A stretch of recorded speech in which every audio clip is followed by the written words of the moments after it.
we will be looking at the Obigbo issue that has been happening for a very long time. But today we have a man who has been in the epic center of the activities that has been happening in Obigbo. I have with me here this evening, Mr. or say Chief Emeka Umeagbalasi, who is the board chairman, International Society for Civil Liberty and Rule of Law. Emeka is based in Onitsha and has been in the heart of many things happening in terms of trying to find out the real thing happening at the ground zero. I have the pleasure to bring Emeka Umeagbalasi here. Emeka, if you can kindly unmute yourself, and we welcome you to this evening conversation. My brother, you're welcome. Thank you, my brother. Thank you, all listeners. Thank you very much. Okay, so having Emeka here, Emeka, you recently released a report where you said that the number of defenseless Obigbo residents were abducted and that they disappeared for 4 months. And these abductions happened by the Nigerian army. And you raised an alarm that between 550 to 600 individuals were taken from Obigbo. Now, and since the incident of Obigbo, there has never been anyone who has been in a position to tell us what actually happened in Obigbo. May we have that clarity from you, Emeka? Thank you very much. You are absolutely correct. The Obigbo incident was very, very tragic. It happened around October 2020, when the Nigerian army said that it was moving into Obigbo to fish out criminal citizens following the countrywide NSAS protests that led to killing of hundreds of citizens, including dozens of policemen and soldiers. It was in the same NSAS protest that later turned into violence that not less than 320 defenseless citizens were killed across the country, with Lagos recording more than 70, and so on and so forth. So Obigbo was inclusive in the protest. But the governor of the state, Wike, for reasons best known to him, took the matter personal and went to the extent of inciting the residents of Obigbo against the Nigerian security agencies, particularly the Nigerian army. And along the line, he imposed a curfew and invited the army, and the army in their usual manner, not knowing to Nigerians, most Nigerians went into a world grade invasion of Obigbo.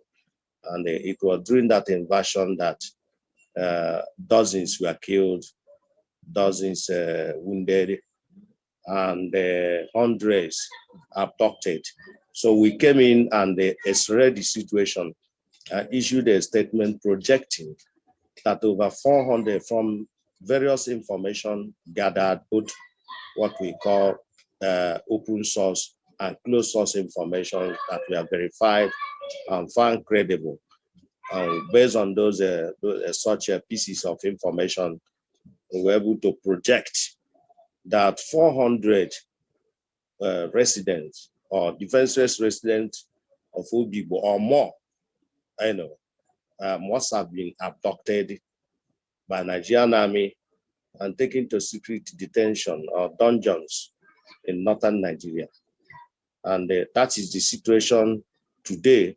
As we speak, we have been able to trace not only Intersociety in conjunction with other groups, including and individuals, including Barrister Richard Okorafor, have been able to trace or establish that not less than four. I mean, they have been able to trace 419 names.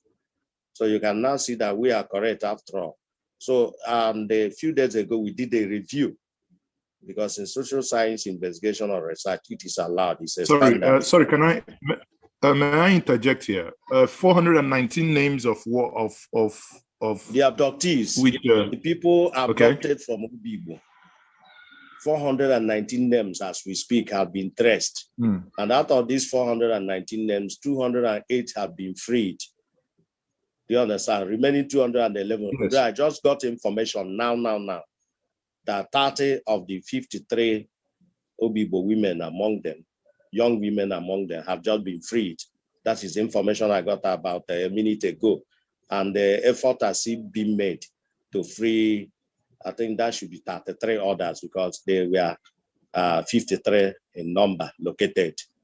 So that is the situation. So we did a review, and we reviewed this thing upwards, and they place it within the confines of 550 and possibly 600 names in total at the end of the day. This is because unknown to us, more people were being located. And just last week, Friday, the Nigerian police, for the first time, nobody knew that they were holding some people.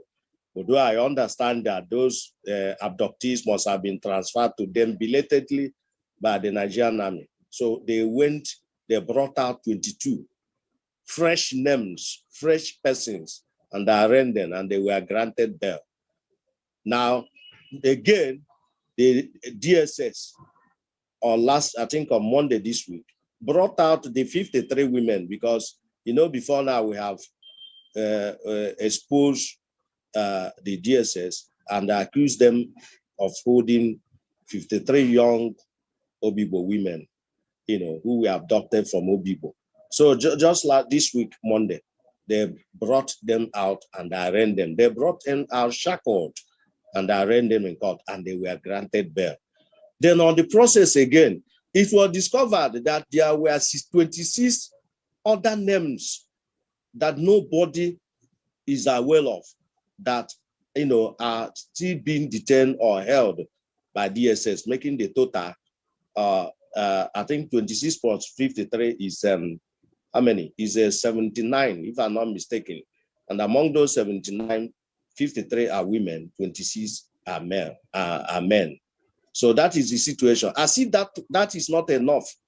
Another discovery was made in faraway Suleja stroke Bida Aziz in Niger State of the captivity of 100 and the fresh names totaling 110. Those ones are still there. They were abducted. And these are related to Obigbo. Obigbo. All these people are Obigbo abductees. We got, it's a through high wired information, contacts, and what have you. For instance, in that, the latest, the one I'm telling you now, we got to know of it through one guy who is 23 years, who went missing on 28 October at Imo River. So the guy happens to be a conductor. So the family gave us information, located Intersociety, and gave Intersociety information. Evis Ngozi Chibo is the name. And they told us how the guy went missing, how the guy was abducted. He was abducted alongside others while they were heading to Port Harcourt in a commercial vehicle where he was serving as a conductor. So from there to 144 Battalion, Asa, from there to Bori Camping, that is 6th Division in Port Harcourt, from there no more. He disappeared alongside others, and the family took the courage and they went to the extent of contacting an army officer who, helped them, assisted them. And lately, the army officer informed them that, of course, he's an army officer of Northern Extraction. So he was there. He was one of those guiding them when they were brought to 6th Division. So he told them that he has succeeded in locating the guy to an army base. That's how he put it. To an army base located between Kuje and the Niger. Sorry, Kuje and Niger State. That's how he put it.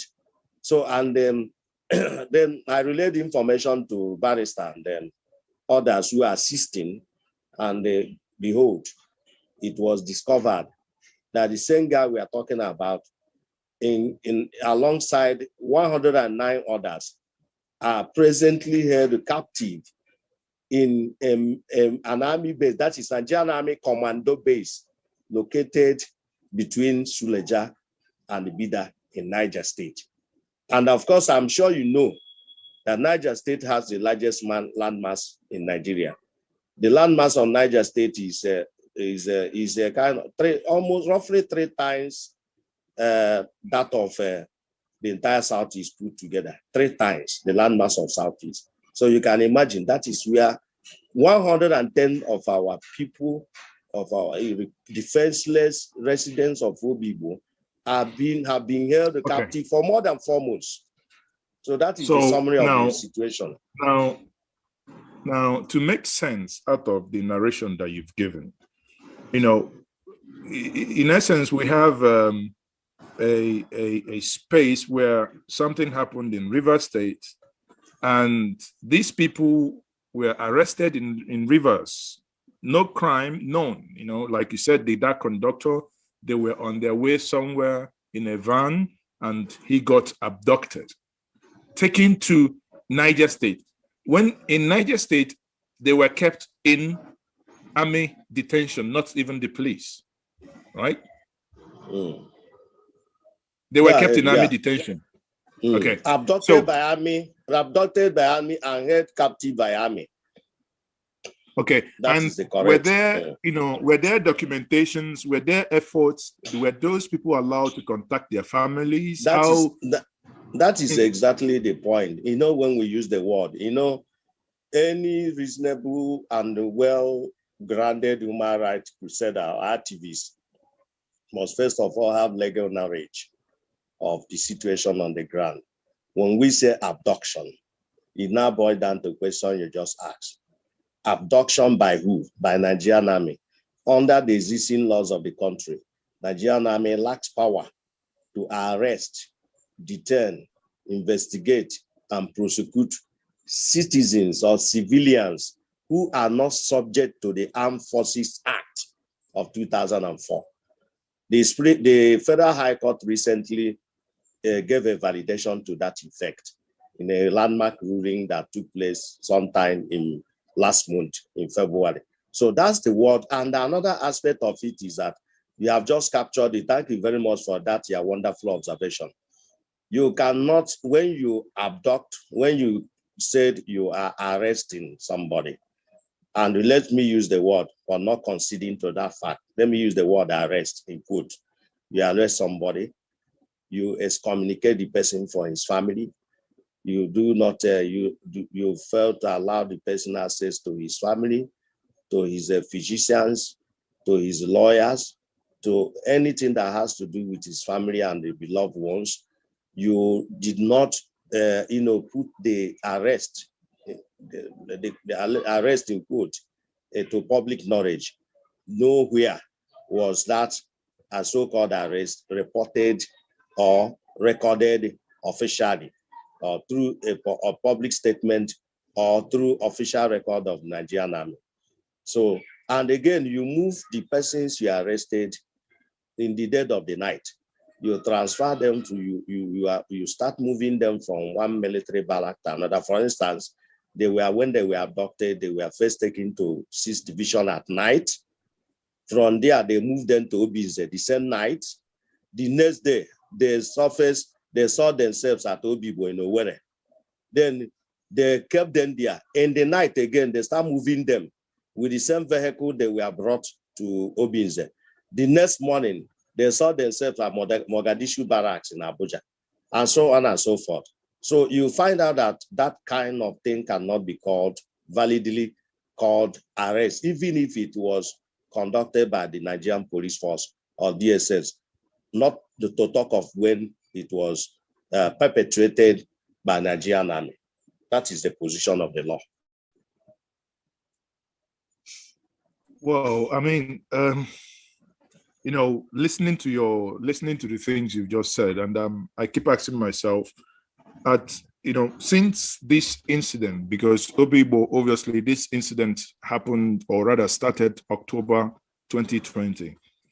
Since Intersociety, which you are the board chairman, got involved in this, have you been able to extract any more information directly from the police or the Nigerian army?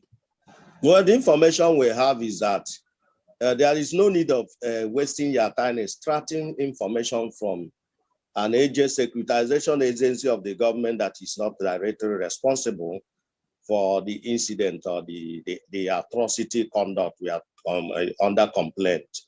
We did a very thorough investigation on the Obigbo. The computation of that report is still ongoing by Intersociety. By the way, the Obigbo we are talking about, what happened at Obigbo wasn't restricted to Obigbo. It can properly be described as mob action, and it was widespread across the country. Now, coming to your question, there is no all effort to get the army speak failed woefully. But the only thing is that you must know that facts are sacred. If a professor is expert in speaking grammar, you can only slap and quieten that professor with statistics and facts. So also the agencies of government. But since we have been able to do our thorough independent investigation, irrefutable and irrebuttable, the Nigerian army has run away from speaking on that particular issue. And by the way, it may interest you to know that all the abductions that took place in Obigbo were perpetrated by Nigerian army. The Nigerian army solely abducted those people and solely took them to where they are presently being detained. And that is the situation. And our information was also collaborated by interviews conducted from the received from some of the freed victims. For instance, we didn't know that women, the women up to 50 were among those that were abducted. We didn't know. It was in the course of our interview with two young ladies that were freed in January, that they told us that in that female guard room at Mogadishu Barrack, they saw another set of Obigbo women numbering over 50. That's how they put it. And so on and so forth, even the cause of raping them, that all of them were in the same guard room and what have you. So it was from that information that we now spread our tentacles and behold, through the high wire. Yeah, sure. May I interject at this point? Let me stay with the women you've mentioned, about 53 of them. You just quickly said here that the information you had was that these women were abducted from Obigbo and they were raped. Did I hear you say that? I think we should have allowed me to land in. I know. Okay, please go ahead. I mean, so you can just note it down. So when I must have landed, you can come back with the question, no problem. So as I was saying, so those two ladies were interviewed, and they told us shockingly that, look, Oga, we are not the only female there. In fact, in the course of finding ourselves in the female guard room at Mogadishu Barracks, now we came across, we discovered that there were 50 Obigbo women that were detained, abducted and detained with us. That's this thing. We said, is that so? They said yes. So after the interview with the ladies, we now spread our tentacles. And behold, the names were allocated to, by the time we intervened, because those women were freed in January. The two ladies were freed in January, and we interviewed them in February, on February 8th. So from that February 8th, we got information, that type of shocking information from them. We now decided to make more inquiries. And in the course of inquiries, we discovered that true, that those women have been in the captive of Nigerian security forces, and presently they are being detained by the DSS. And when we did further investigation, we found out that they were detained severally by the army before being handed over to the DSS. And we, of course, we swung into action and got their names. And we released a statement accusing the DSS of holding 53 young Obigbo women.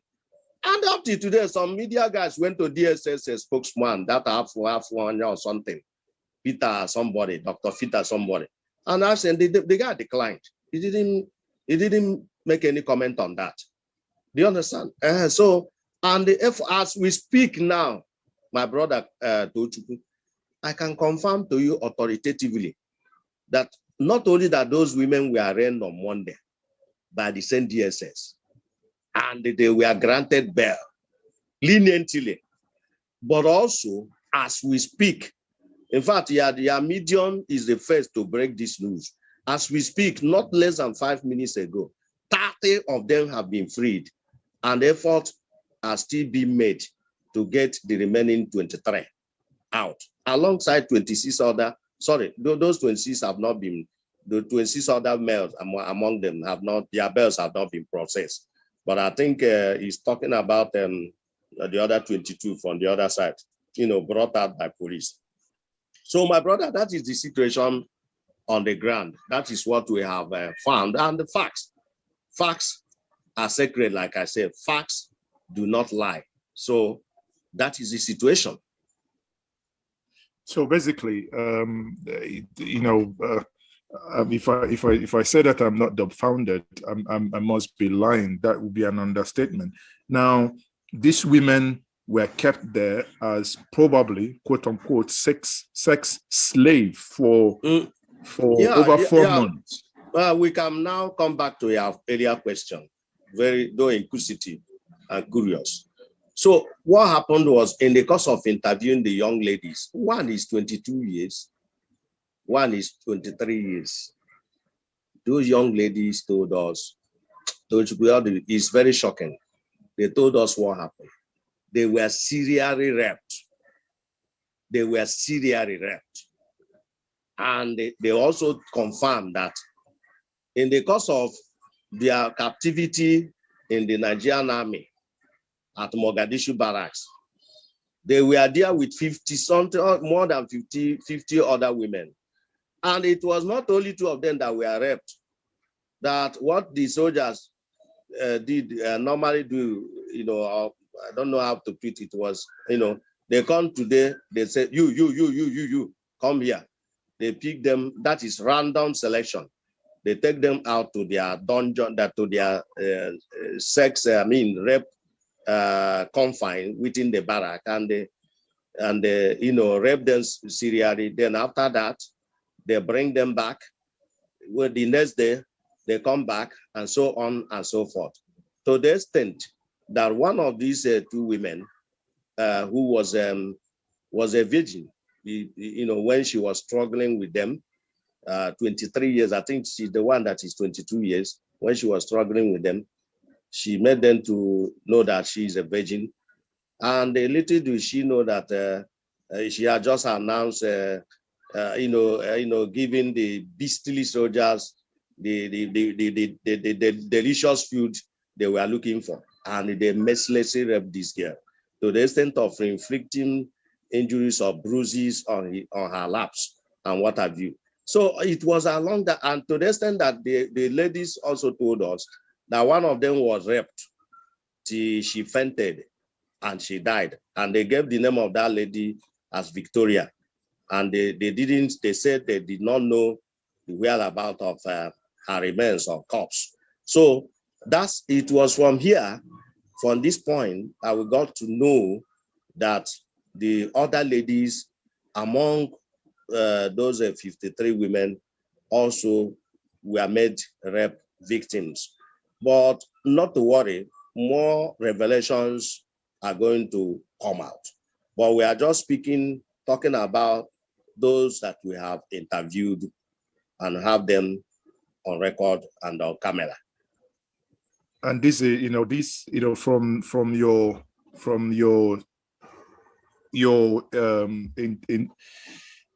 listen, I am the words you've just said kind of, as a father, I know how it feels for this. It's shocking. It's shocking. It is shocking. I'm speechless. I'm speechless to note that those we pay tax to arm for the protection of the collective, quote unquote, would be in a position to do this to innocent people. I mean, it's unbelievable. But this is the work you do, my Emeka. The question that I would then ask you is there any way you think that this, or rather justice, could be, there could be justice for the people that were abused? I mean, I'm not talking about the ones that have been illegally detained for 4 months. Obviously, no crime is less, but it's for the abuse victims. Do you think there is any succor? Well, the two ladies already, their names already ringing bell in certain sensitive quarters all across the world. So this is a very shocking situation. And I'm aware that those who are being freed are likely to be taken to certain sensitive quarters by, in coming days or something like that, for those responsible to see, to see what has happened to them. So, of course, there must be justice. And this is more so when crime is not status bar. Crime does not have a expiring date. But I think when something happens like this, in criminology and law, processes are bound. When something happened, for instance, I did not even remember to tell you that soldiers also acted as armed robbers in the course of abducting all the victims. Do you know that among those women, of course, you have a mother, you have a wife, you have relatives that are females. You know how women things and run. Do you know that those 53 women, now 55, including 50, I think 57 now, because among those 22 persons that police belatedly arraigned on Friday last week, among them were 2 women, and they are yet to be freed because of the efforts to fulfill their bail condition.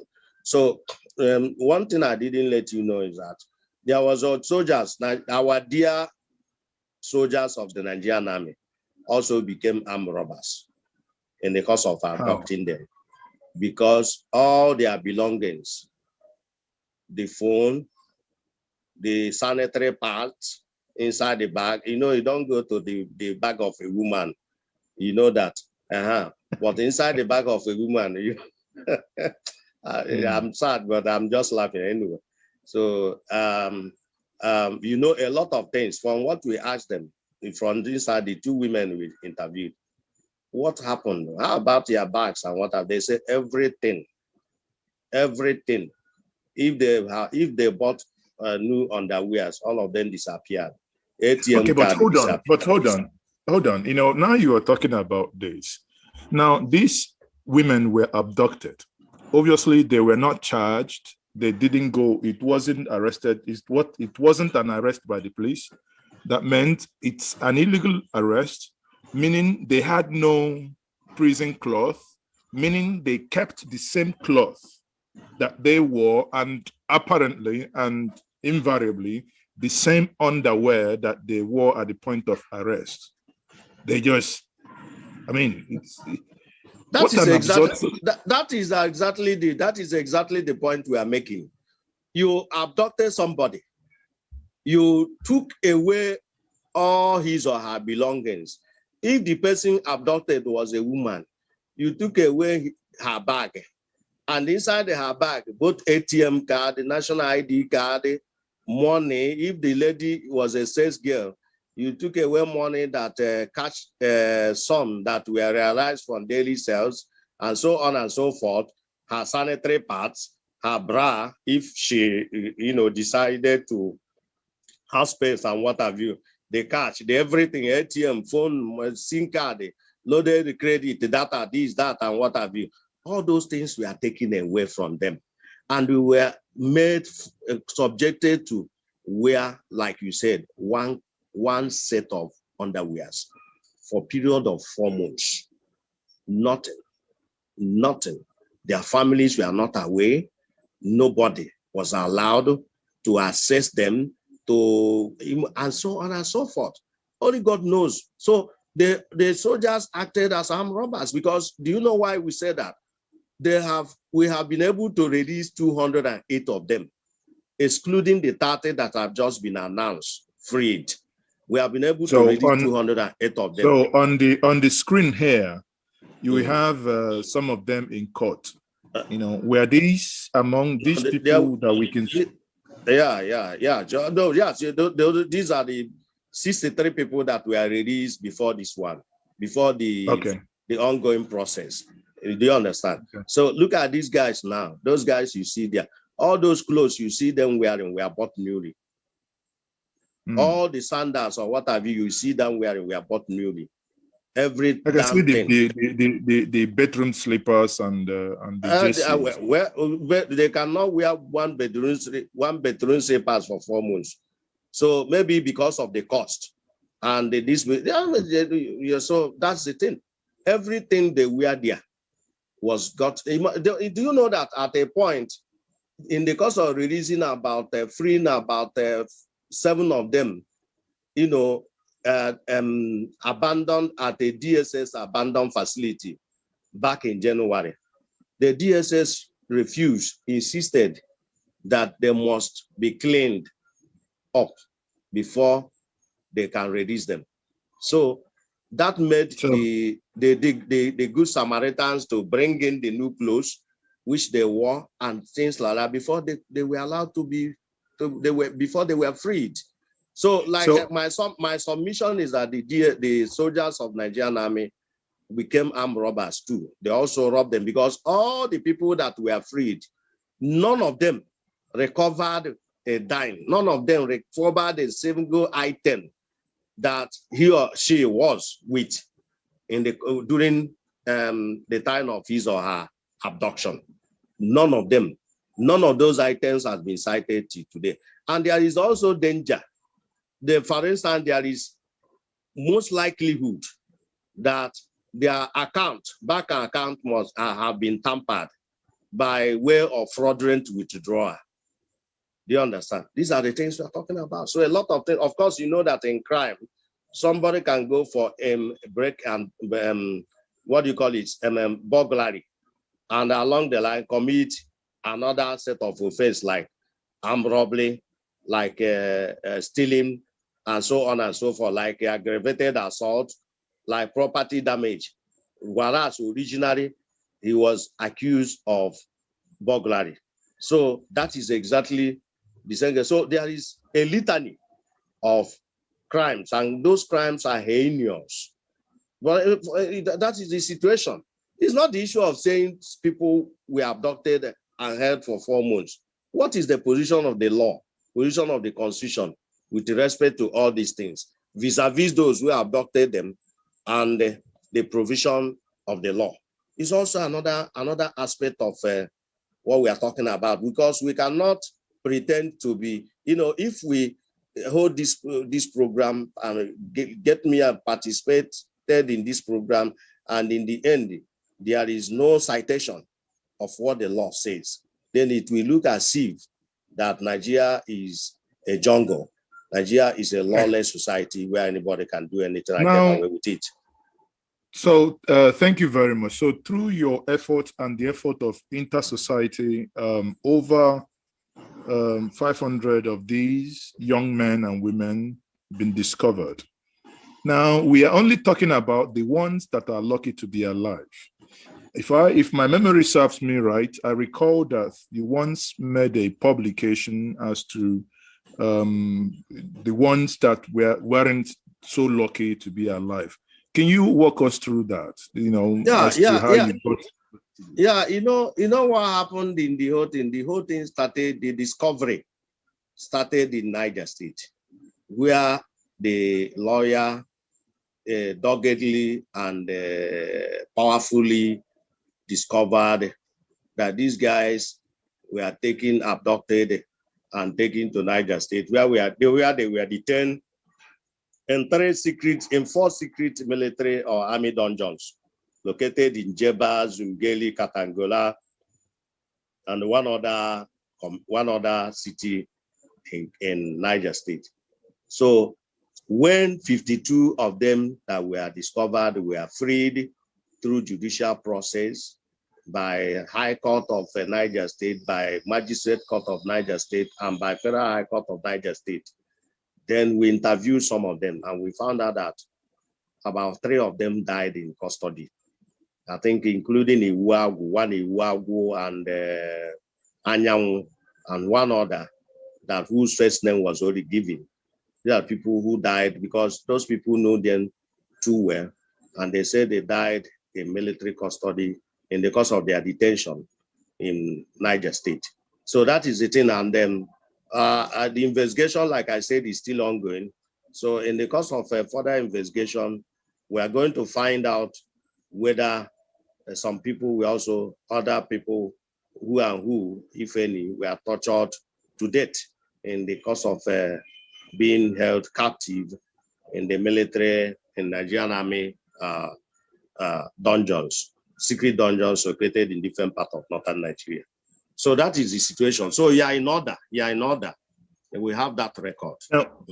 Okay, thank you very much. So, and again, those confessional statements by those that were abused, the ladies that were abused, you said you have those statements also in audio and in video as well, right? No, of course. The audio, is a sensitive issue. So it's not the same way you record confessional statement of those who were, held captive for 4 months. Is the same way you are going to record this one. So you must have to understand the fact that these are young women who have future and all that, and use the best application, the safest method of getting them talk. And that's exactly what we have done. Okay. That's marvelous, and it will help in the prosecution, I believe, of these case later. Now, before I get the public who have joined us here to chip in with one or two questions, I would want to know, what is your view and what role do you think that the governor of Rivers State played in all this? Because obviously you started by saying that when we had the NSAS was a nationwide issue. So from your engagement with what has happened in Obigbo, the question therefrom is, what happened in Rivers State that made it a different kettle of fish? Well, the governor in question, who says he's a lawyer, is complicit. Is inescapably complicit. And most of our researches and investigations and publications are guided by law.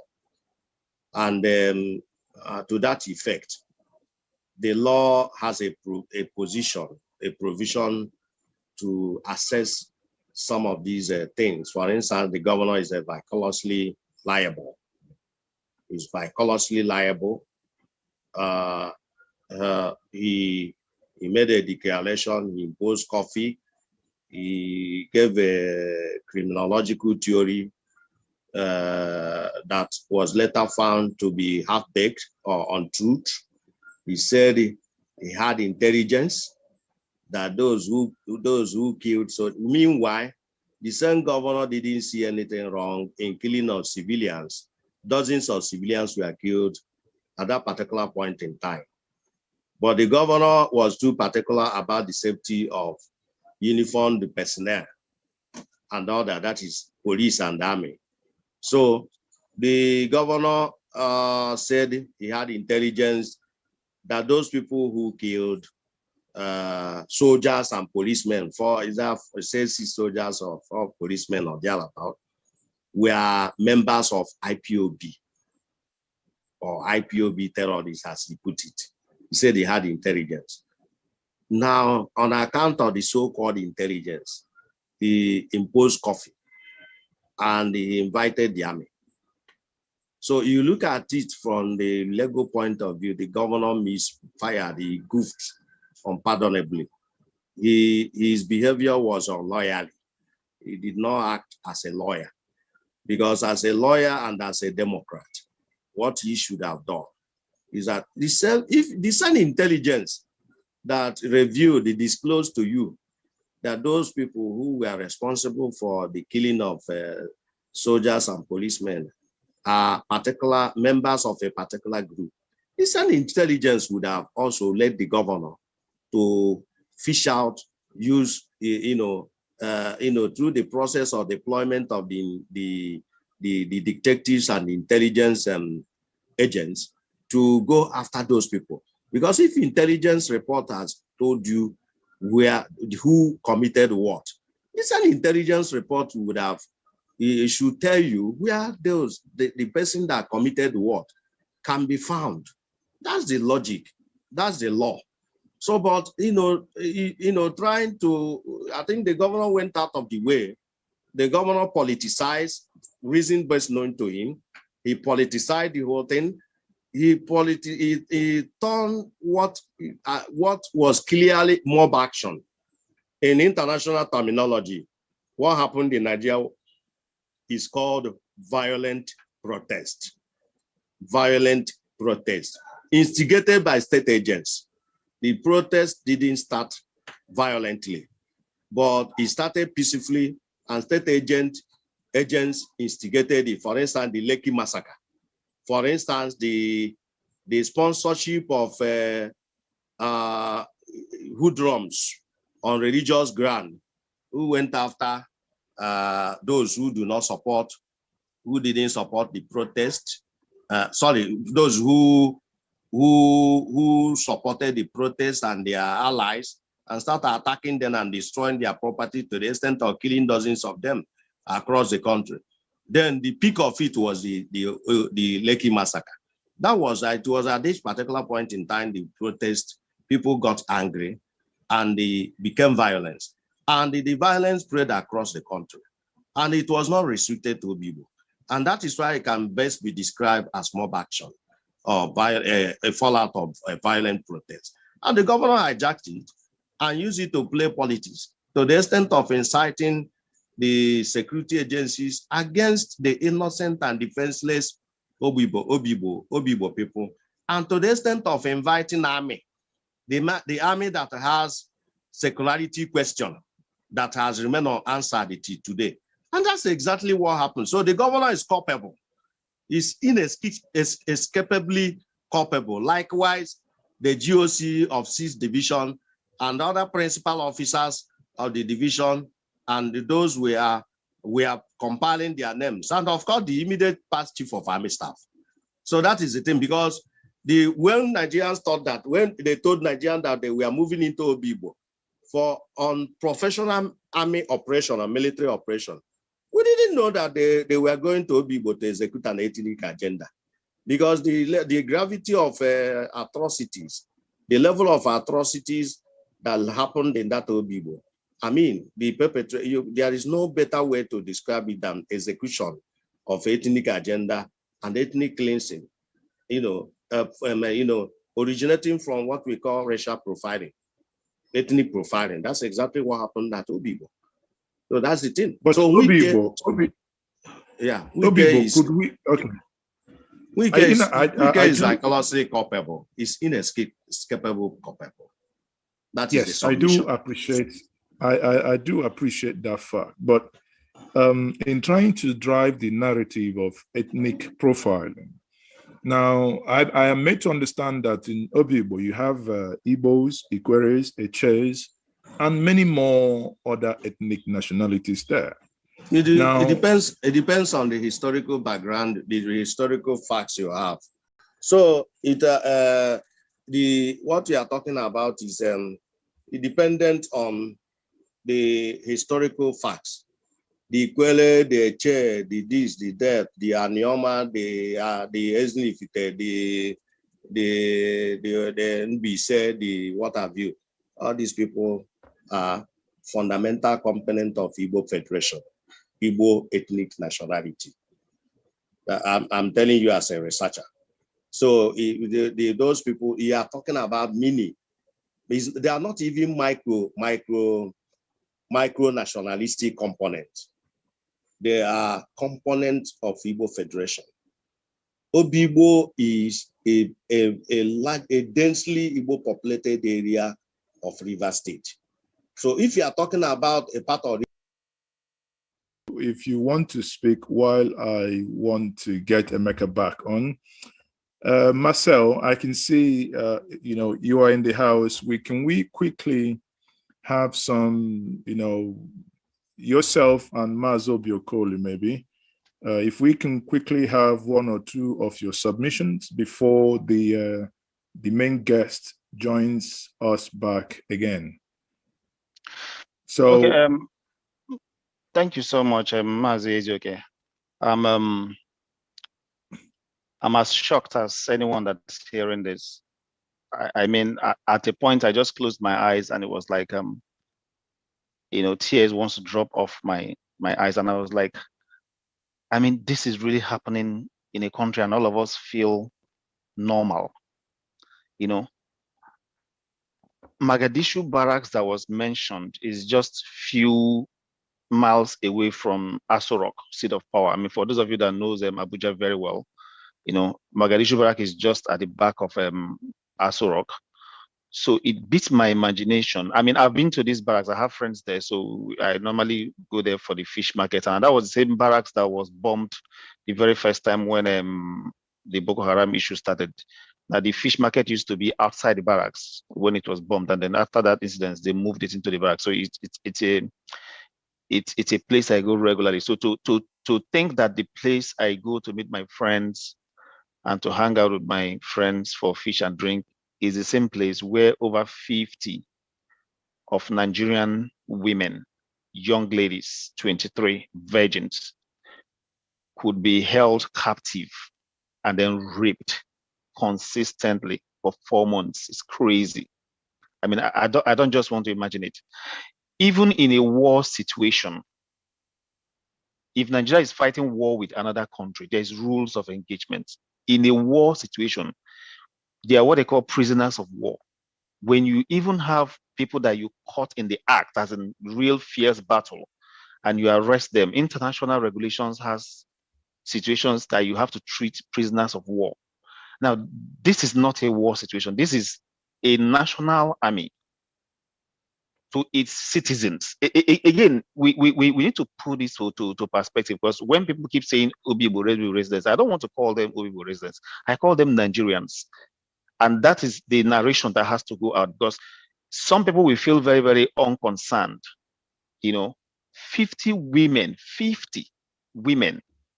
moved from a particular location overnight to another location in the capital city. It looks as if most atrocities that's actually happening in Nigeria is actually happening behind the president's backyard, and nothing is happening. We know what happened during the NSAS protest, where people came out on the street of Abuja with weapons and government SUV vehicles unmarked and started ordering thugs around. So it looks as if most of the atrocities happening in Nigeria actually happens just behind the presidential system. One of the questions I might want to ask when he comes back is that those one that was known. Okay, hold on. Okay. Okay, hold on. I think Emeka, welcome back. We lost momentarily. Yes. Sorry about that. Okay, thank you. That's fine. Can you go ahead with your presentation that you Okay. Me? Okay. Yeah. Is it me or him? No, you, because you've been you're the speaker now. Okay. So I was making reference to law. I say section 35(4) is very clear. Section 35(4) talks about the duration within which a citizen of Federal Republic of Nigeria validly or invalidly accused of committing the highest crime in the land, they can be held before being taken to court for purpose of investigation. And it's very clear. And this particular section is in gross breach under the in the instant case. Then if you also look at section 36(4)(5) of the same constitution, within the one that talks about right to fair hearing. So you also find out that it was also in gross breach in this, in the present, I mean, in the case, in the instant case. So there is no, and again, you look at the, let me use the word in quote, arresting authority. How does the law, do they have a position in the law? The people, the agency of government that perpetrated that act, was it legal? Is it allowed to do that? My answer is that it has no, the Nigerian army has no question, it has no basis. The Nigerian army acted abominably and atrociously. It has no constitutional backing. It has no legal backing. Like I said, army is disempowered to arrest, detain, investigate, prosecute civilians or citizens that are not subject to the Armed Forces Act of 2004. That is to say, army was created to manage its own business. That is why you now see you have this court-martial thing. Army cannot court-martial civilians. Army can only court-martial members, members of Nigerian armed forces, bound or guided by the Armed Forces Act of 2004. So everything that the army did, that is why when we started exposing them, what they did was to start transferring those people, to start to transfer those people, their those in their captivity hurriedly to DSS and other facilities, you know, just to escape. But then it was already too late. As we speak now, the Nigerian army is still holding 110 of our innocent and defenseless brothers in far away Niger State, in Bida, for 4 months, for over 4 months. They are still there as we speak. So no, there is no basis. The army, the law says, if for any reason the army arrests, because power of arrest is exercised by everybody, including you, Tochukwu, or and others who are listening to us. But the law says when you arrest and you are not competent to detain or investigate or try, you hand over. So how can Nigerian army abduct citizens, held them in captivity for over 4 months without handing them over, they can't even send them to court because they lack power of prosecution. They can't prosecute. You see? So in essence, the law is very clear. When law is written in black and white, it goes beyond argumentation and sentiments. Sure. You can, as we speak now, Google the Constitution. You have it. You are ICT expert. You have expertise in ICT. Google the 1999 Constitution. Go to section 35, subsection 4, and see it for yourself. Go to section 36(5), sub 5, and see it for yourself. Go to section 42, freedom from discrimination, and see it there. Go to section 33, right to life, you see it there. Dignity of human person, 34, and see it there. Personal liberty, 35, and see it there, and so on and so forth. Does the Constitution mean anything? That is the law. No. But if at the end of the day, you take them to court, the judge will be first with looking at the Constitution. That is the grand norm. We are not an anarchical country. We are not a lawless country. The Constitution is there, is the law for now. So, and it is our responsibility, me and you, to point these things out. Never mind that sometimes when people do the analysis, they do them outside the facts and law. You must have to anchor whatever you are submitting within the confines of law and facts. These are the two things. Okay. Thank you very much. So before I let others come in and ask questions, can we quickly, obviously these things has happened.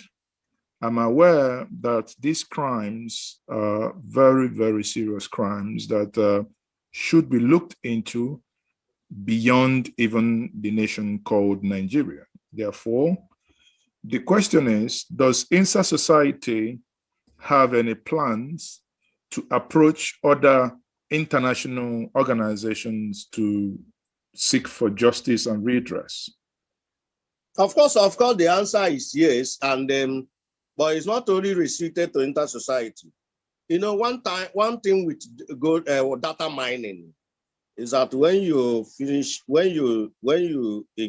embark on data mining, and in the end you're able to be successful in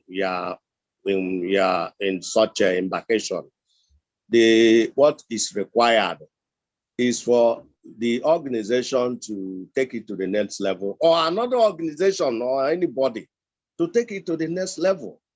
What is required is just for you to acknowledge the intellectual rights of the originator of the research work or investigation, and that's all. But right now, what we are trying to do is to look at what is obvious. And what is it that is obvious? Our brothers and our sisters, hundreds of them are still languishing. There are those that we have not discovered, we are yet to discover. Maybe in coming weeks, because of the attacks, because of the exposition and what have you, the authorities of the government, securitization authority of Nigeria, of the government of Nigeria, will be able to arraign more people, or we will be able to discover more names and their locations. And when such discoveries are made, then the needful will be done.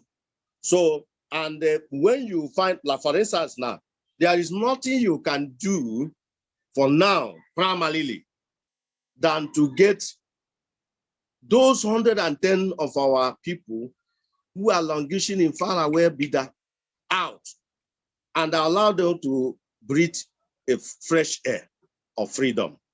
Just as same thing with those people, the 26 fresh names that have just been discovered languishing in the DSS, and all those people that have been granted bail, but they are yet to be free. So you have to make effort to make sure that they are freed.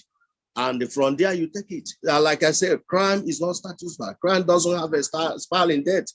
The man who was the president of Chad, look at when he was president, 1990 to what? And today is serving life jail and what have you. So crime has no, that, and you are correct also when you mention the issue of international dimension of the atrocity crimes that we are complaining. Yes, of course. Apart from the 1999 Constitution, there are a lot of several international law treaties that are binding on Nigeria, with legal binding effect on Nigeria, which Nigeria voluntarily acceded or made itself a state party. So, and these laws are also being extracted, and a lot of options are being extracted too. So at the appropriate time, international mechanisms of justice shall be fully exploited in this respect. But for now, what we are trying to do, like I said, is to make sure that those who are still unlawful behind bars are freed and allowed to have a fresh air of freedom. Then we take it from there. But like I said, other organizations can as well do, other organization can do. Any other person can take it to the next stage. So that is exactly the point. In fact, we are working towards, concluding the report on Obigbo. So when we are done with the report on Obigbo, it can now be a valid document which anybody can cite. Good thing Intersociety has earned the credibility all over the world. So our reports are very much acceptable widely. So that is the situation for now. Well, thank you very much, for that great insight into what is happening. And on that note, I will take questions from the audience, and kindly raise your hand if you want to ask or make any comment. If it's a question, please not more than 30 seconds. If it's an input, not more than 2 minutes. Now, I will take Nwankwo Nwachukwu. Please, can you unmute yourself and kindly make your presentation, Nwankwo? Yeah, okay. I greet you. Thank you for the good job you are doing. I'm calling from Iceland. Go ahead and make your presentation or ask your question to the guest, please. Thank you. Yeah, my question is this.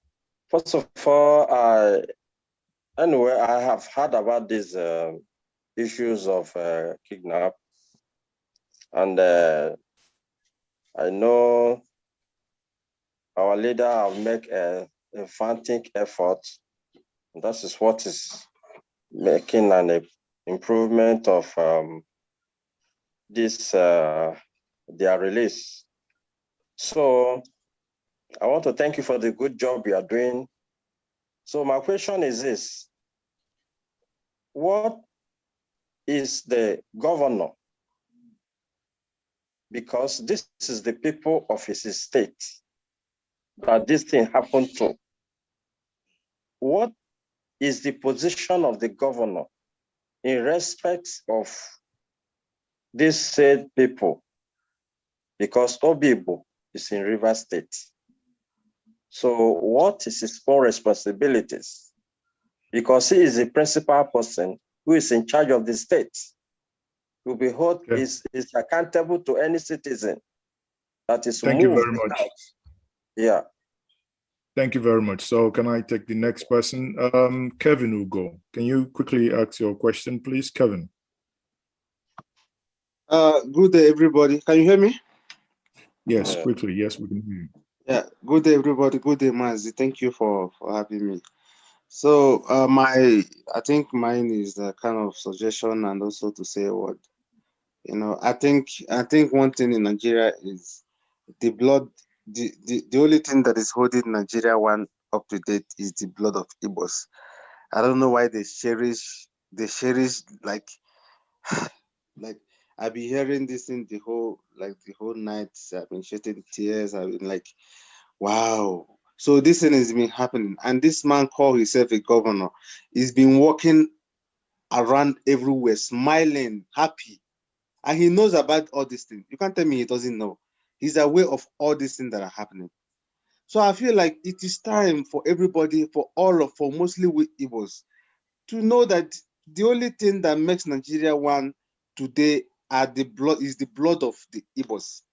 And the earlier we realize this, that is nothing even if we go to international, these people, they have more money, they have more connect. Even no news have ever heard about, even AIT, and all of them, they have never carried about this news to show you that they love it when Igbos are being massacred, are being killed. So my thing is, please, let us join hands and see what we can do mostly for our Igbos. Nigeria is not for us. Thank you, please. Thank you. Thank you very much. I think Uche Eze, can you please ask your question quickly? Uche Eze, quickly. Okay. I would like to thank my brother Emeka for coming up with this information to us. I have two questions. What are the reasons given to you by the army? And two, has any organization made any contact with you guys? Thank you. When you say any organization, what do you mean? So what sort of organization? I mean like human rights organization. That's what I meant. Intersociety is kind of like Intersociety. Yeah, I know. I know. I mean, if other ones had made, for example, international human rights or other ones. Okay. Yeah. Okay, thank you very much. I mean, Emeka, I think the two questions there, you can take those questions first, then we'll come back again and take a couple of them before we round up. Quickly. Just remind me if I forget. One question. The first question is talking about asking, or rather asking what the governor of Rivers State has done or is doing. And I think yes. The governor of Rivers State is fully aware of what is going on. He's a barrister. He's the governor of one of the high-profile states in Nigeria, and he was at the center, and he's still at the center of the atrocity crimes. I've explained it at the beginning of this program that he invited the soldiers, and I think when he got the wind of the level of atrocities perpetrated by soldiers, he started showing off. Is it image, what do you call it? Do you people call it image laundering or what have you? He started trying to do one or two things to brush aside or to dwarf the atrocity crimes under complaint. For instance, he started by inviting some persons to come and commission this project, that project, and what have you. But during that time that happened, when he got the hint, he started inviting groups after groups. And when they started telling them, look, they said I killed Igbos at Obigbo. Nobody was killed. They are lying, this, that, and what have you. I remember Hannes and Igbo then going to clap for him without visiting the crime scene. I also remember the Southeast governors visiting him, and so on and so forth. So he's not he is aware of what happened. But the only thing is that like there is no Nigerians are not kind of people that when that's it easily say sorry or to show remorse whenever they get involved in this type of atrocities. But that what they will, instead of showing remorse, they will insist in trying to do everything within their power to suppress or to justify what they have done. So that is exactly the fact with the problem with the Wike. And then Wike is a kind of arrogant that is disturbing him. He never, there is nothing, I don't think there is anything he can do, because doing anything in a contrary will mean him, probating and reprobating. So I think he is doing everything possible to suppress the facts and what have you, but you can't suppress facts. So that is the situation. That is why we say, come rain, come sunshine, he's involved. He's a complicit, inescapably speaking. The second question is talking about what our organization, whether we have been contacted with respect to this by any other organization. Of course, well, we are not bothered about waiting for anybody to contact us. But I can tell you here that we have received tremendous solidarity as well as this matter is concerned, but from people and the groups that are sane and that are humanistic nature. And I don't want to go into the workings of some organizations. Some organizations prefer to inherit a phenomenon exclusively, and then whenever there is this thing, so they don't. So, but I know that a lot of people recently we came up with a coalition, an international coalition that which Tochukwu's Zoke's group is part of them, and they spoke thunderously and internationally on the same issue. And the thing is ongoing. It's not ending tomorrow.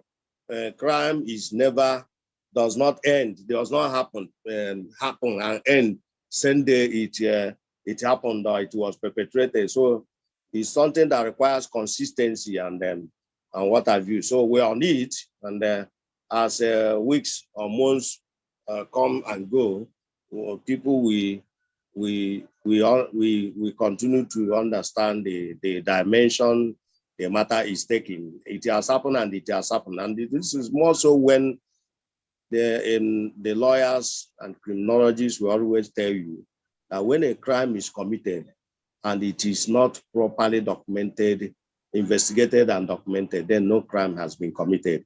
And you have technically set free the perpetrators. But when it is committed and it is properly investigated and documented, then we have then a crime has not only been committed, but the perpetrators have been marked and given a kind of a dent for the rest of their life, because they will never know peace for the rest of their life because it is already databased. Thank you so much. I told you, am I forgetting any other question, please? No. I think that those are clearly the two questions. But let me bring in Mazo Obiokul. Ojoli Bozi, you're welcome here. So can I have your contribution or your question to Emeka? Chief Ezeoke, thank you so much for this opportunity. Emeka, I greet you with the sincere greetings of peace. And I'm seeing you for the first time. Well done.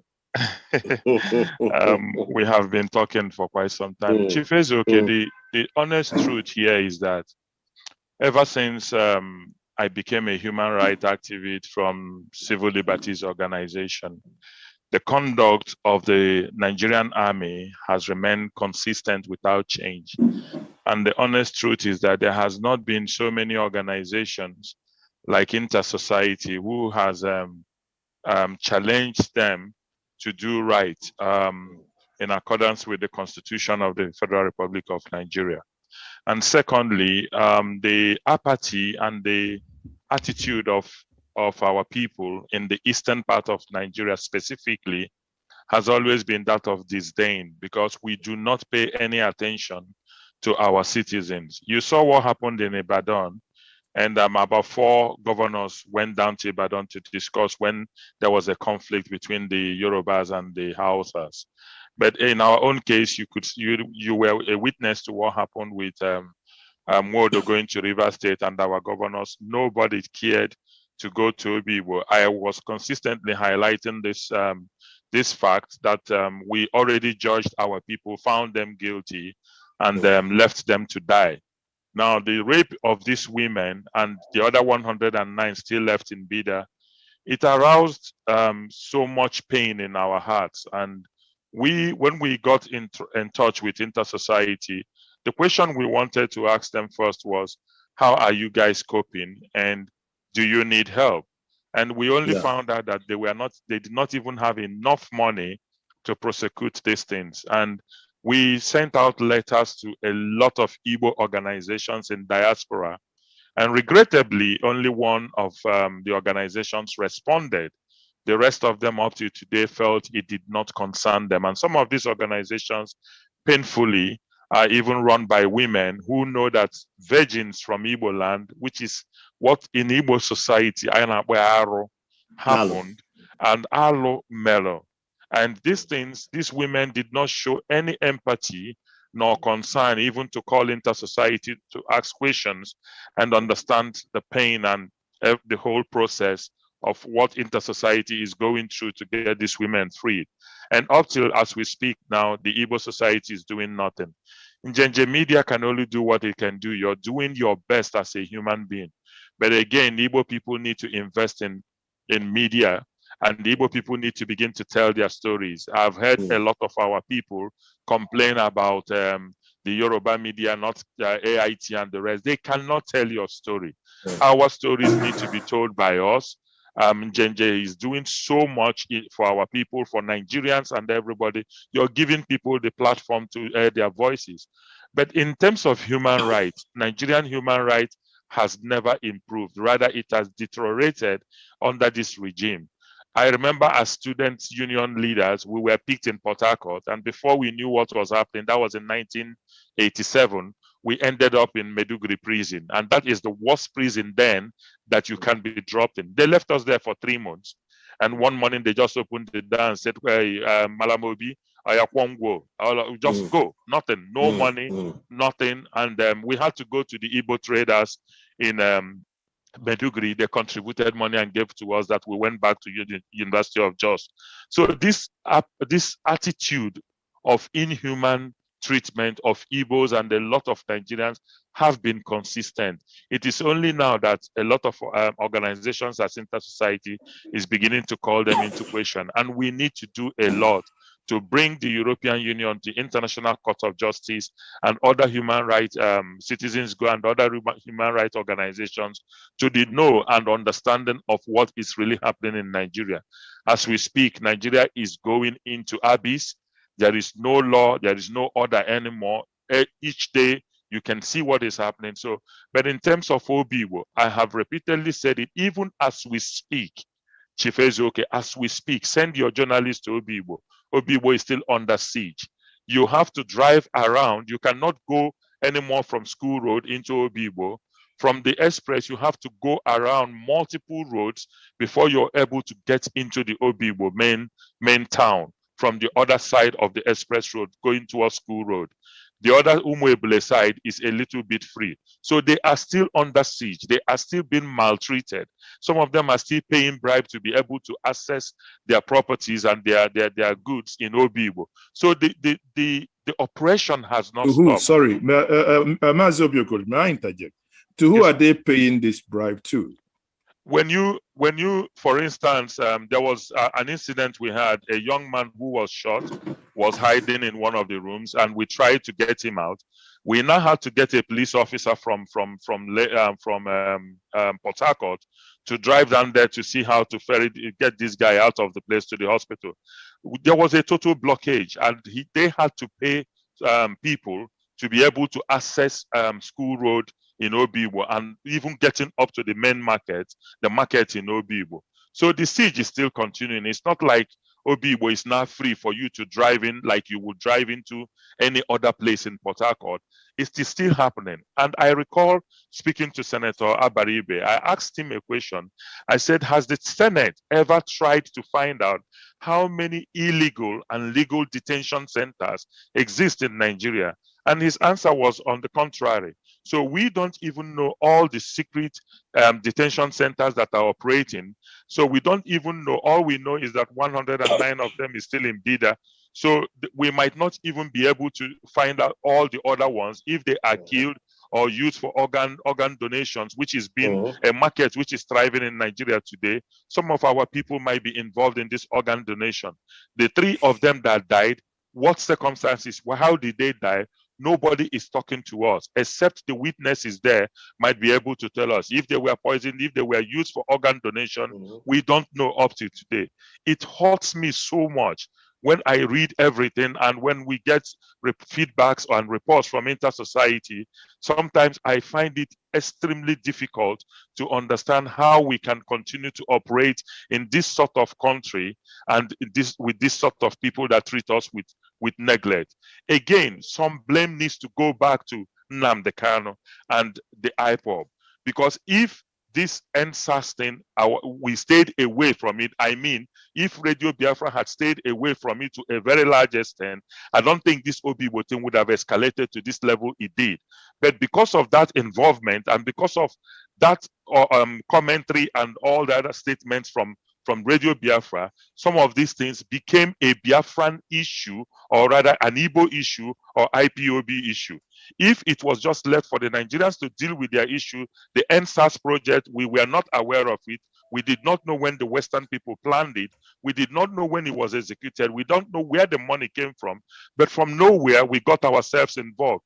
And any person who is a student of history will know that anything happening with Nigerians, the moment Igbos get involved, it becomes an Igbo issue. We saw that in 1967.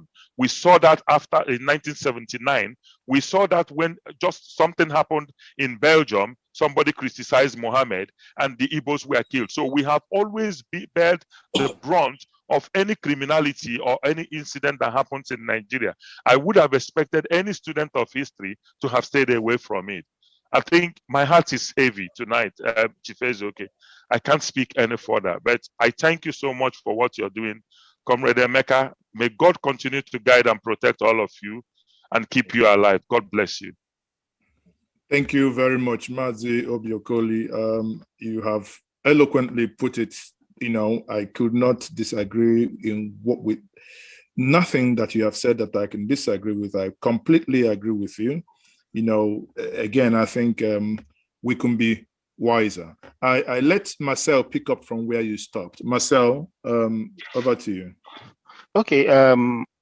I wanted to make this clear. I do not think anybody should be blamed for the actions of Wike and Nigerian military. Neither Nnamdi Kanu or anybody. Those people should be held strictly accountable for their actions. There are rules of engagement, and if we are in a small global community, people should be held accountable. Abducting hundreds of citizens to a remote location and raping them massively for 4 months, you can't blame anybody out of it. It's an action that was taken by an institution, and that institution will have to be held totally accountable for that action. So let's not mix things up. And then secondly, I needed to quickly confirm from Emeka, the 3 dead people that was confirmed, was their bodies released to their family? That is one question. Their bodies were not released to their family up to now. No. How can they release their bodies when they excommunicated the living ones from their families, and their families are not aware of their whereabouts up to today? Okay, my other question is this. I listened to a lady from that zone. I can't remember her name now. She gave an account of what prompted out in Obigbo, saying that it was first a disagreement between the Hausa Fulanis and the Igbos during the NSAS case and all that. No, that story went on. Now I want to ask you, looking at the people that has been released so far, what is the ethnic composition? Does it reflect the 2 regions that was fighting each other, or just one? I don't think. I think just like I said from the one, what happened at Obigbo was ethnic execution of an ethnic agenda and ethnic cleansing and ethnic profiling. I don't think it has nothing to do with and those atrocities were perpetrated by state actors. There are state actors and non-state actors, but in this respect, they were all perpetrated by the state actors. So all the names that have been located so far, there are 98% Igbos and 100% Christians. And again, let me quickly make a point here.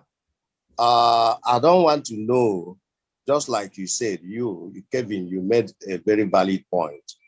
We don't run a jungle here. We run a process. We run a society. We run a society governed by law, by a set of laws.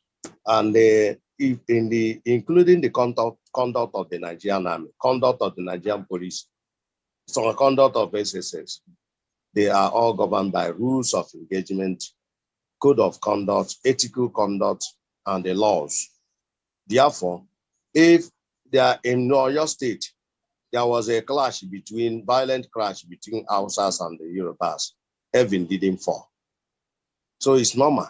So let nobody try to blame it on, so they said there was a clash misunderstanding between the Hausas and the Igbos. Of course, if there was a clash, the government is there to be able to manage the stop the clash and the quench it as it were. And again, this I also agree with you. I do not think that I was quarreling with a lawyer the other day. If somebody gives you a brief and you are a lawyer and you are going into that brief, there are certain questions you're supposed to ask before going into that. So you don't have to say, because I have been asked to go and do this, you not jump into doing that without observing the ethical rules guiding your profession and what have you. So if Nnamdi Kanu was on Radio Biafra and they lent support to NSAS protest, and we're all Nigerians, we're all political animals, we're all part of this country, and there is no way we can run away. For instance, the number of people, the people that were killed at Lekki, they are composed of 50% Igbos and 50% Yorubas. The same thing applies to the injured one. So we cannot stay by the fence simple because the Nigerian government is persecuting us. We must have to understand the composition of the present government and the motive or intent of the present government of Nigeria. It boils down to the proscription of this thing and use of the word IPOB as a death code against to levy war, unwarranted and unjustified war against Igbo population, which somebody observed here has been happening since 1937 or 1935. So it didn't start today. So I do not think that anybody should blame. Incidentally, it's funny enough, the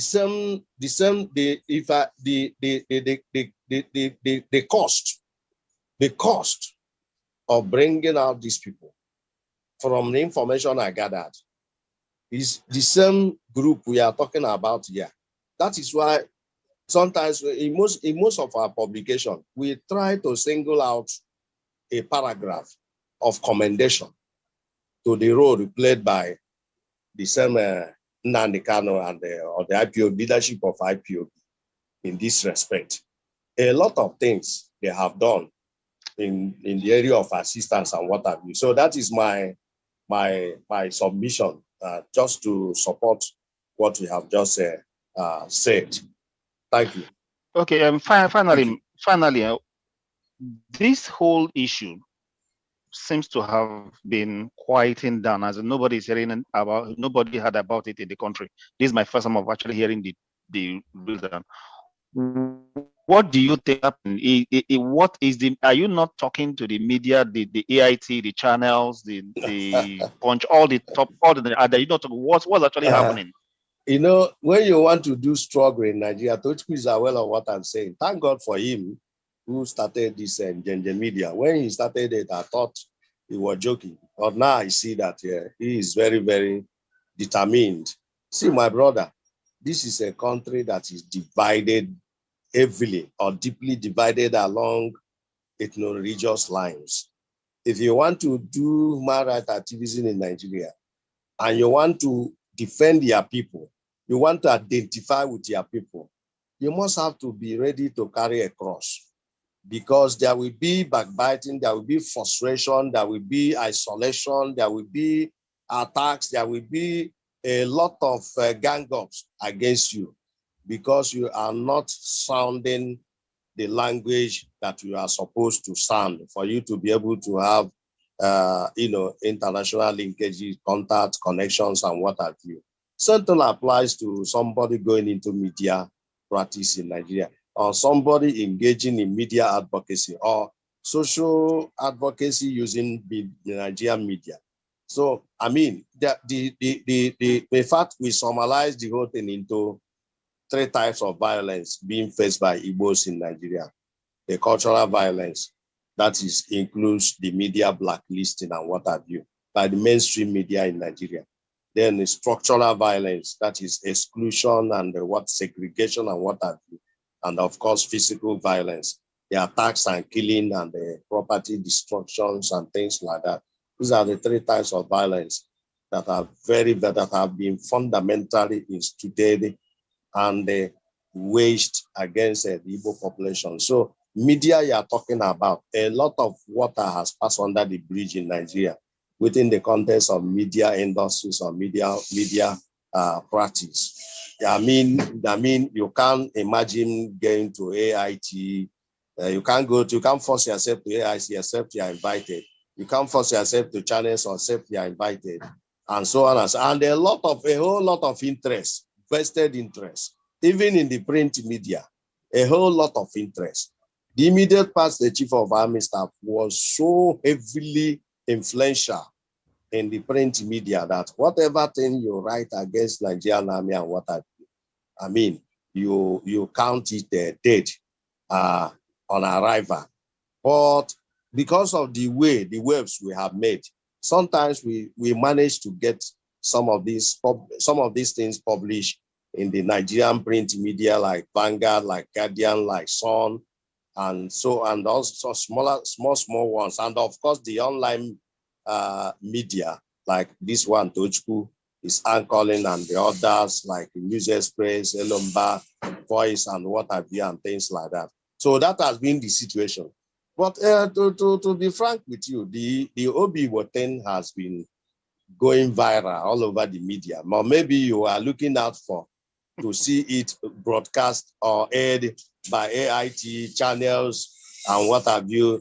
What is there's TVC and what have you. First of all, you ask yourself, who is behind TVC, who is behind AIT, who is behind Channels TV and what have you, and the money involved and a lot of influence and things like that. So you can't just catapult yourself to AIT and start participating in a program, except where you are invited, or except where you have the capacity to have your way, to be able to do that. So, but then we are using what we have to get what we want, and then it is paying off. So it has been all over the media, even the Vanguard and what have you have been, this day. I mean, they have been following the stories and so on and so forth. And lately, a lot of people, a couple of them are still coming to speak or to interview us or ask questions about the development of the incident. That is it. Thank you very much, my brother. And, I can't thank you enough for agreeing to come and speak to us. As you all know, on this platform, we are unconventional. Most times we do not speak on those things that the mainstream media do, as we have always had in private conversation. I mean, I no longer want for us to sit back and blame some people saying we are being blacklisted. If someone is blacklisting us, for Christ's sake, we have the tools. We unblacklist ourselves. Yes. Therefore, that's why we are here. We can decide to have this conversation as long as the internet permits. We can decide 3 hours, 4 hours, we pay ourselves. If we go to other platforms, I don't think we can even afford 15 minutes. But here, sure. We can decide as much as we can, and we have to keep pushing out that narrative. I think one of us said here at the beginning, no one can tell our stories better than we do. And in doing that, we tell our story. This is firsthand. On that note, I must, if I take some comments from people watching on the social media handle, especially on YouTube and Facebook, and many of them are asking, how can they help in this legal action? Now, Emeka, I want to push it to you, if that is okay with you, for Intersociety. If people are saying, how can they help? When it comes to finance, I don't want to get involved because, that's a very an easier platform to blackmail people in our place. But Intersociety is an organization that runs a legitimate bank account that engages in legitimate engagement in Nigeria. Therefore, I would say, if that sits all right with you as the chair board of director of Intersociety, would you mind availing those that have been asking on how they can support the work you do in terms of getting we have, I think you said we have 23 women left, 30 just got freed about an hour ago, and we still have about 110 men in detention. So if we put our men together, I think we have about 133 people still in detention. Is that correct? Yeah, something like that. It used to be 211, then remove 30 from it. 211, yes. You remove 30 from it, it gives you 181. Okay. So, and that's, obviously there are some legal bills to pay. And incidentally, it appears, but I don't want you to go into details, but it appears from the work you and the lawyers are doing, the state is getting jittery. I saw a photo that was sent to the Njenje Media News desk that on the attempted murder of one of the lawyers that got these people out. Do you want to say one or two things about that without letting too much out? Yeah, sure. The lawyer was escape assassination. The lawyer escaped assassination because he was given information from the desk of Intersociety. So he now acted on that information And that led to discovery of 110 or 109 fresh names, including that one citizen, Ngozi Chibo Evis. And the lawyer used his tentacles to locate the particular location of the military, the army base. So he went to the army base to confirm the captivity of the 110 persons. They got there and confirmed it. It was on his way back to Abuja from that particular army base between Suleja and Bida, that not more than 20 minutes drive from the base, from the army commando base, he was double crossed, and that was how he narrowly escaped being assassinated. So that one is a fact on the ground. And quickly about the issue of help. Yes, Jochukwu, I agree with you. When it comes to issue of money, we know that it is one of the major challenges, major negative, this thing, I don't know how to put it, with which the Igbo people are knowing today. You know, it is a general belief that Igbo people can't do something for themselves or for the society without asking for cash support or without asking to be paid. And I agree with you in that respect. And the people like us at Intersociety are very, very mindful of who wants to support or who we go and ask for support. But like this Obigbo of 18, yes, we are. It is also important for us to clarify that we are part of it, but we are not. There is inside it, we have subdivision of labor. There is aspect that has to do with lawyers handling the matter, and in times of litigation, in times of legal process. Let me use the word legal processes. So Intersociety is not deeply involved in times of legal processes. A lawyer and his colleagues are handling that, and they are in touch with some of our brothers, like I mentioned a while ago. But generally speaking, that incident is a project. It's a bigger project. It's a project that involves a lot of things. The documentation, the research, the investigation, the databasing, the sharing of information, and so on and so forth, the archiving, and the transportation cost and what have you, and so on and so forth.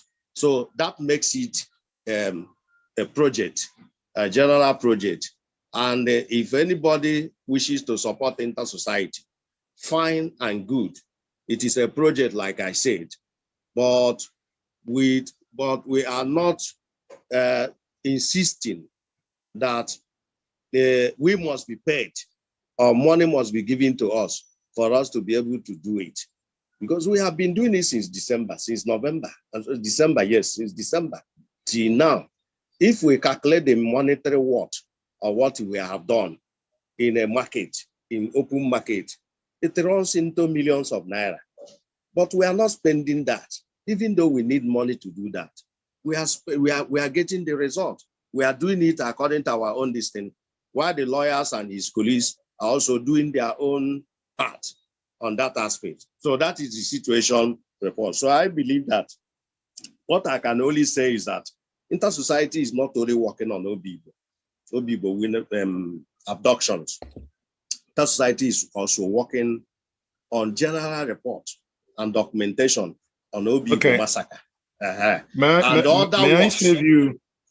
So may I save you from? May I save you from the? No, this explanation is very important in support of what you just said. Yes, yeah. I do but understand that. But I'm done. Yeah.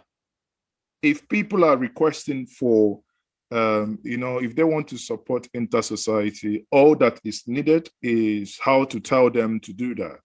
Obviously not cash. It has to be an account that is linked to Intersociety, are you able to avail them the account number, which bank, so they can? There is no problem, but that is why we are making this clarification.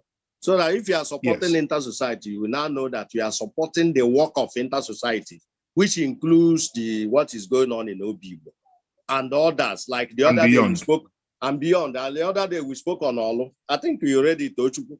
We spoke on Olo version. And so many other issues like that. So the work of Intersociety is worth supporting.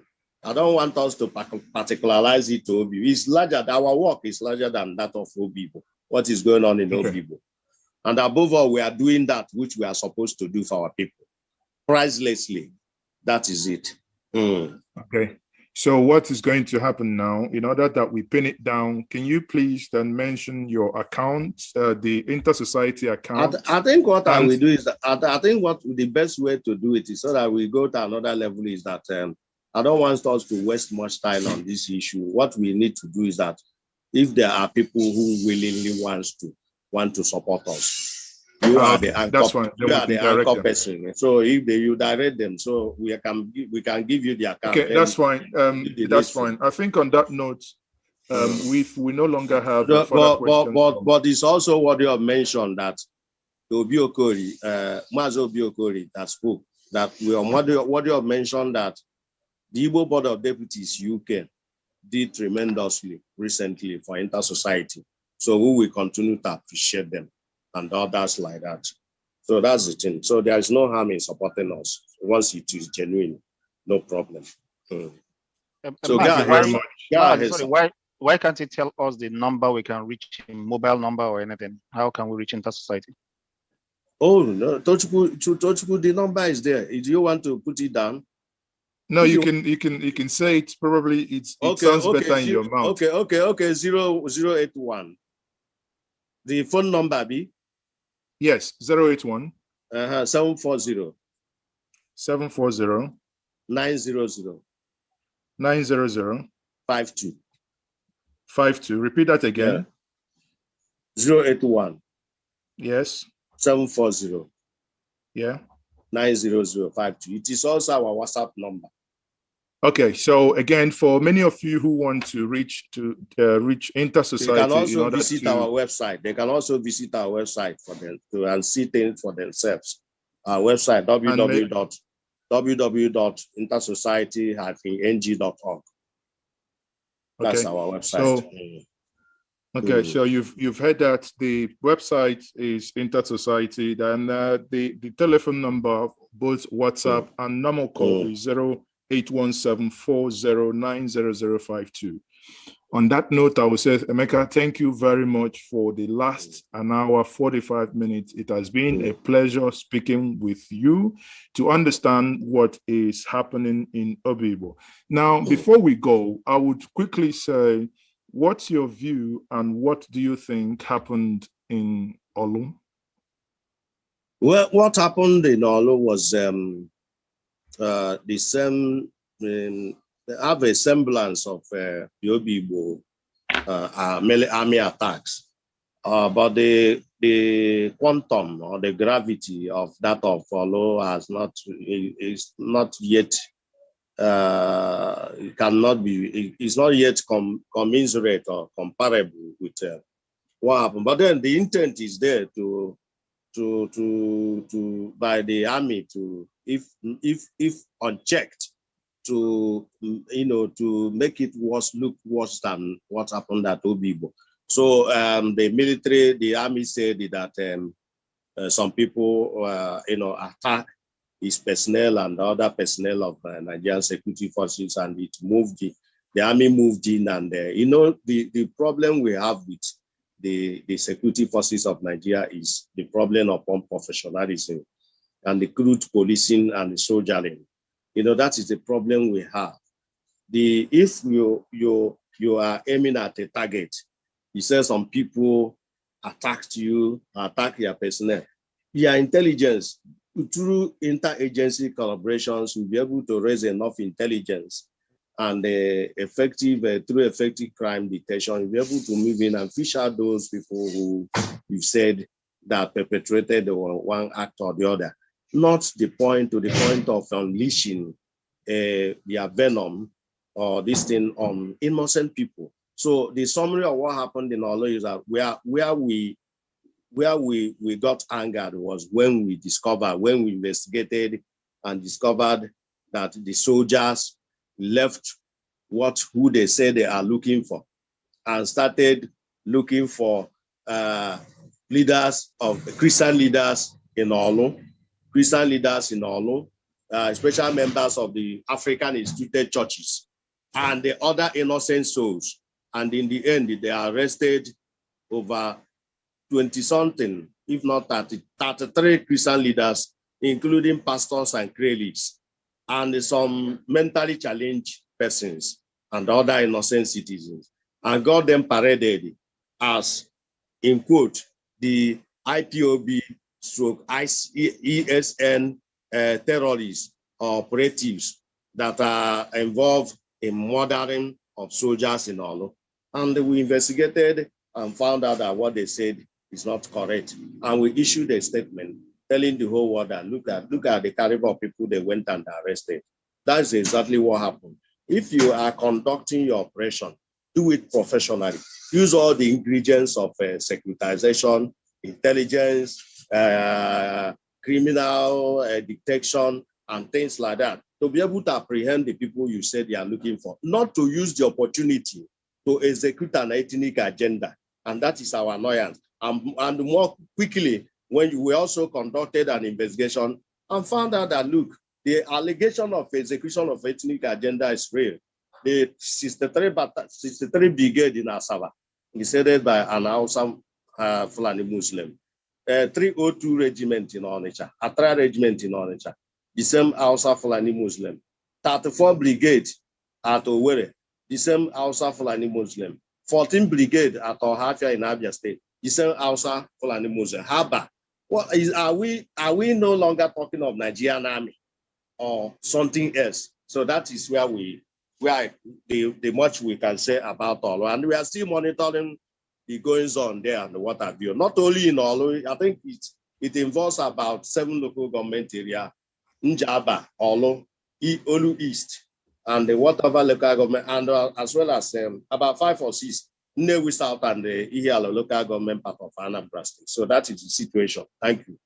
Thank you very much. That's a very fine place to leave it.